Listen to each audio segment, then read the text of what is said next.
আজ রবিবার 15 ডিসেম্বর দৈনিক বাংলাদেশ প্রতিদিন। অপরাধীদের ক্ষমায় রেকর্ড করলেন বাইডেন। শ্রদ্ধা ভরে স্মরণ সূর্য সন্তানদের। গুমের নির্দেশদাতা শেখ হাসিনা। তারিক সিদ্দিক, জিয়া হাসান, মনির ও হারুনের সম্পৃক্ততা পেয়েছে কমিশন। র্যাব বিলুপ্তির সুপারিশ। অন্তর্বর্তী প্রতিবেদন জমা। চূড়ান্ত হতে সময় লাগবে আরও 1 বছর। কাটছে না টানাটানি। রাজস্ব 4 মাসে ঘাটতি 31,000 কোটি টাকা। আদানির বিপুল দায় মেটাতে হিমশিম এডিপি কাটছাট। সাক্ষাৎকারে জয়নুল আবেদিন, আওয়ামী লীগের রাজনীতিতে ফেরাও সম্ভব। আসিফ নজরুল, দেশ গড়ার দ্বিতীয় সুযোগ যেন নষ্ট না হয়।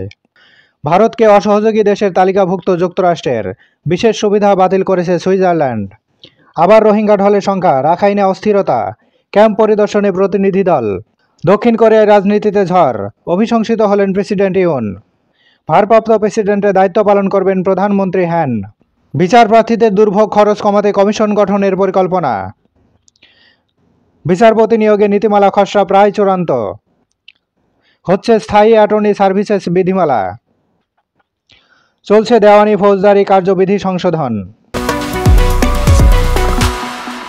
এবার শেষের পাতা, জোড়াতালির বিআরটি চালু হচ্ছে আজ। 25 স্টেশনের কাজ অসম্পূর্ণ, যানজট ও দুর্ভোগের আশঙ্কা। চট্টগ্রাম বন্দরে কর্মচাঞ্চল্য, ছাড়াতে পারে 32 লাখ TEUs। কার্গোতেও প্রবৃদ্ধির আশা। প্রশাসনে প্রথমে যুগ্ম সচিব, পরে উপসচিব পদোন্নতি। চলতি সপ্তাহে SSB বৈঠক শুরু হচ্ছে। পদোন্নতি পিছিয়ে 24 ব্যাচের অনেকেই ডিসি হতে চান। সংখ্যালঘুদের এখনও রাজনৈতিক ঢাল হিসেবে ব্যবহার আওয়ামী লীগের। গোল টেবিল বৈঠকে হিন্দু মহাজোট। জাতীয় নাগরিক কমিটি, তারা 71-এর ইতিহাস পকেটস্থ করতে চেয়েছে। ঢাকা দূষিত বায়ুর শহরের তালিকায় আবারও শীর্ষে। পূর্ব তিমুরের প্রেসিডেন্ট রামোস 4 দিনের সফরে ঢাকায়। তৌহিদ হোসেন, নির্বাচনের মাধ্যমে ক্ষমতা হস্তান্তর করে আমরা সরে যাব। স্থায়ী ক্যাম্পাসে যেতে তাগিদ বেসরকারি বিশ্ববিদ্যালয়কে। হিন্দু সম্প্রদায়ের ওপর হামলায় 4 জন গ্রেপ্তার।